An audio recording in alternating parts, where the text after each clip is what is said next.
Hello, welcome to Yellow Door Urban Homestead. I am Asia, and I am a urban gardener growing on about 154 square feet of space. So very small area in my backyard, essentially. I am in Zone 7B in Virginia, closer to, well, in between Richmond and Tidewater area, so like Virginia Beach. And so I have been growing since 2020 when the pandemic hit. I had grown a small garden, just like a maybe 16 square feet cinder block garden a few years ago. And we would plant things in it and just kind of leave it to hope. Hadn't done too much research or anything like that. But in 2020, when there wasn't much to do, couldn't go anywhere, I thought, oh, my daughter loves eating fresh vegetables. So, you know what? I'll start a garden. I don't have anything else to do. Since then, it has literally grown to be a passion of mine. I am always in the garden, and I am very cold-natured, and I still want to be in the garden. So yesterday I was outside doing the compost pile, cleaning out the chicken run. I do have 4 chickens. In our locality, we're allowed to have 4 chickens. We are not allowed to have livestock, so I don't have any other animals, but I am looking into rabbits. I'm researching rabbits very heavily right now. So that's a plan to add to our urban homestead since we can't have any livestock. So what I'm going to talk about today is how I'm getting prepared for spring. So last year, my spring garden did pretty good. It did. I do feel like I probably could have gotten more out of it had I actually planned for, what I wanted. So like this year, I want to be able to preserve. I want to be able to actually eat out of my garden after spring is over. And so I am taking a lot of steps right now just to plan, just to research, just to understand things. So an example is succession sowing. I did a bit of succession sowing with my beans last year because that's really easy to do. If a bean plant dies out, you put another seed in the ground and it pops right back up. But it's not as easy with other things that you want to try to succession plant. So, for example, I would like to succession plant my determinate tomatoes. Also, let me explain what succession planting is. So, succession planting is simply having another plant ready when another plant dies. So, as soon as one dies, you replace it. That way, you get harvest constantly. And so I really want to work on that this year. So with my determinate tomatoes, I would like to work on that so that I can have tomatoes to process, to make marinara sauce, to make spaghetti sauces, to make salsas, things like that. But in order to do that, you have to have a large amount of that crop come out at a given time. And so that is what I'm working on. Last year, I think I planted 2 determinate paste tomatoes. And I was like, so this year when I'm thinking about it, I was like, how did you think that was really gonna work? I did make 1 pot of tomato sauce and my children loved it. And so that is one of the things that I am working on this year. I really want to be able to preserve things. Same thing with green beans. I love fresh green beans. And I didn't have a problem last year preserving. I didn't have a plan either. So as things were coming to harvest, I didn't know how to preserve a lot of it. And so I won't lie, there were things that I ended up putting in the compost pile or giving to the chickens because I just wasn't prepared.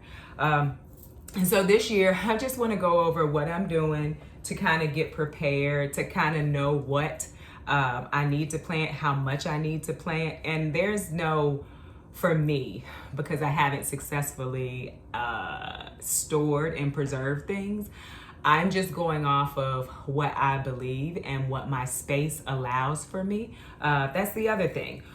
When you have a small growing space, you have to be able to succession plan, and you have to know what you need to be doing at that time, because you have to be able to grow within the period of time that that vegetable grows. So with that being said, one of the things that I'm doing is I have a notebook that someone gave me at work, and I have actually started taking my notes in this notebook. So I already know which varieties I plan to plant, what vegetables I plan to plant.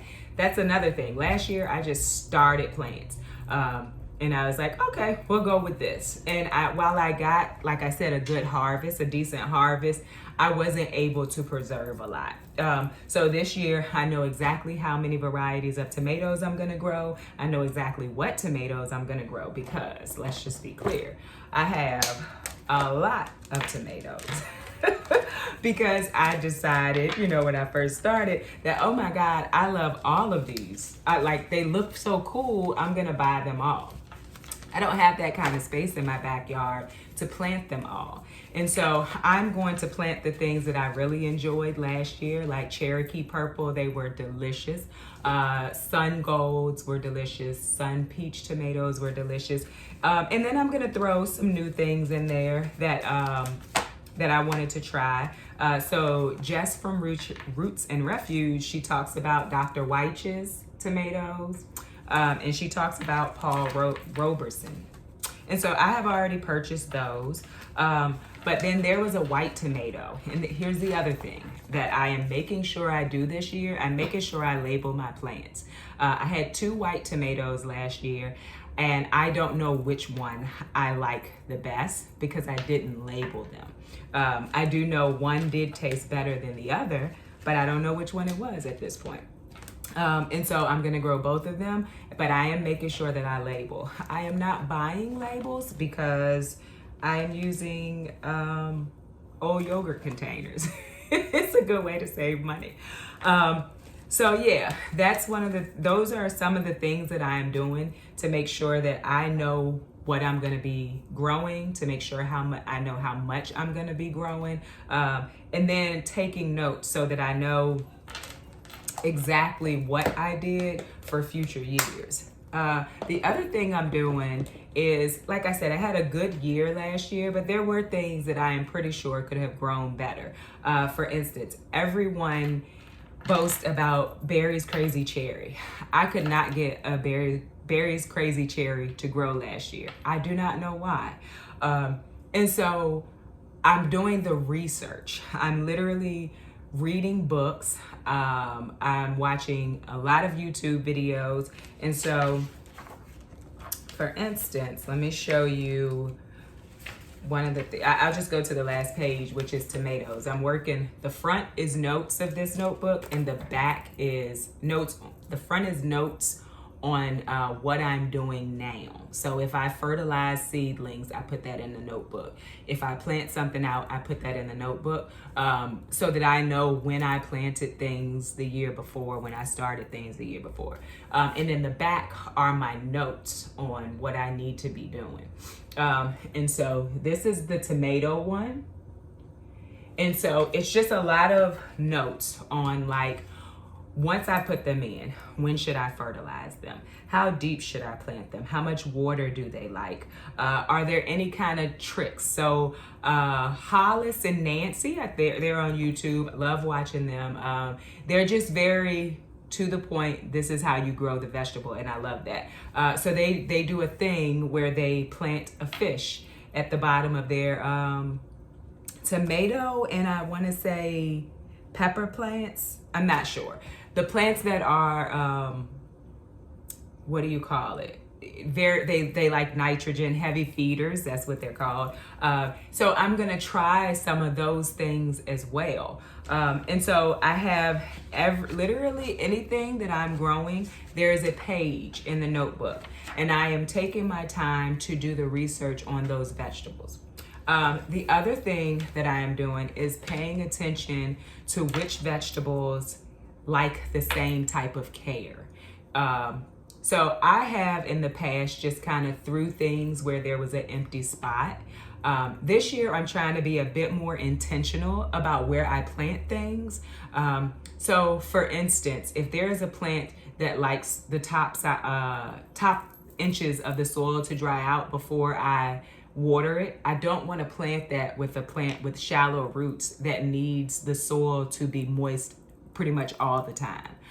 So I'm trying to focus on things like that. While I do plan on interplanting still, and I do plan on companion planting, I want it to be companion plants, and I want it to be interplanted so that it works for both vegetables, or all vegetables, not both vegetables. So I have also taken time to actually plot out my garden. How many square feet is in each bed, what I'm gonna plant there. And these things could absolutely change because things change. And I may get out there and say, you know what, maybe I want more of this and less of this. But at any rate, for now, I have started plotting out the garden.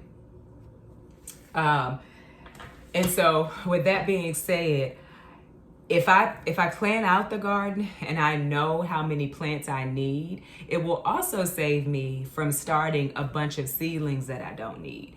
Last year, I started way more seedlings than I needed. I had probably well over 30 tomato plants in my garden. And while I planted a lot of them in bags, that was still a lot of tomatoes. And so I even gave tomato plants to my mother, and I still had a bunch of seedlings left. And so I don't want to have an overabundance of things that I do not need, because that also turns into things I have to care for all summer long. And then I get burnt out. And I don't want to be burnt out this year. Last year, after a while, I was like, you know what? If they don't live, they don't live. Although I didn't stick with that. It's how I felt several days. So I'm really trying to save myself from the overworking, doing extra work, all of that. I'm also figuring out when I'm gonna start my plants. So on your seed packet, it'll tell you, how many weeks before your first frost you should start your seedlings. And so last year I started everything way too early. Everything was huge. I was doing a lot of work just keeping the seedlings alive. So I am definitely not starting anything early. If it says on the pack 4 weeks, 4 weeks is what it will be. So there's my information on that. So my last frost is April 5th. And those are predictions, so you never know. Last year, I think it was a little after April 5th. So yeah, that is what I'm planning on doing as far as getting ready for the spring garden. I've also started planning out my succession planting. So as long as I keep this notebook, as long as I look at this notebook, I will know when to start seeds for the next group. So my cucumber plants died out, I don't want to say pretty early, but maybe very close to the height of the summer. I could have put a seed in the ground and let it direct seeded and let it grow, or I could have started new seeds. I didn't do either because I was just so overwhelmed with the garden in general. And then I also started thinking, well, if I put those in now when it's time to do fall planting, how is that going to work? So I just decided I won't put any in. What happened was I had a few lemon cucumbers left, and I decided to pickle them. They were delicious. But at that point, I didn't have any more plants. Had the seeds, didn't have any plants, and didn't have a plan. So with that being said, I'm gonna plan to be able to pickle cucumbers, to be able to have fresh eating cucumbers up until I don't have the space anymore, because I'm gonna grow fall vegetables. So I just wanted to come on today and just kind of give, what I am doing to try to get prepared for summer for small gardeners, small space gardeners. Because I think when you are in a small space, if you don't have a plan, you may have things that's growing well into fall and you don't have space to plant your fall vegetables. So an example, because I don't want this to run too long. Example, I planted my peppers in bags this year. I planted eggplants in bags. I planted tomato in bags, but they were also in beds. For me, I'm thinking that I'm gonna plant all tomatoes, all peppers, and all eggplants in bags because they are long growing vegetables. But when it's time for fall, I want to be able to plant my fall vegetables still. I'll do determinate tomatoes in the bed because they'll finish well before it's time for frost. But my indeterminate tomatoes, eggplants, and peppers, I'm gonna plant in bags because that helps me to extend those plants growing season, and it also helps me to be able to get my fall vegetables into the bed when they should be put in the bed. And so those are some of the things that I'm doing to get prepared for spring gardening, to hopefully have a better harvest, to kind of monopolize on the space that I do have to get better harvest. So I appreciate you watching today. If you don't already subscribe and you enjoyed this video, please feel free to subscribe. I am going to try to work on getting videos out every week. When I started the channel, I did not keep up with that, but that's my plan. I am a working mother of two. I do work a conventional 8 to 5, which sometimes is 7 to 7 or, whatever times. So, but I am going to try to do this because I enjoy it a lot. And I want to be able to help people that have a small space as well. Like, I love watching the homesteading channels. I love watching the large garden channels, but for me, that's not the space that I'm in. And so if I can help someone that's in the same space that I'm in, I would really love to do that. So I'm also on Instagram at Miss MS Asia Spratley. And those are day-to-day posts. I post on there every day. I do reels sometimes. I use my stories. I even sometimes post more than once a day. So I appreciate you watching. If you have any questions, any comments, feel free to put them in the comment box below. I am by no means an expert. What I do know, I'll say I know. I'll give you what I know. And what I don't, I will say, ooh, I do not know. All right, I appreciate you watching. Everyone have a wonderful week, and I'll see you next weekend. Bye.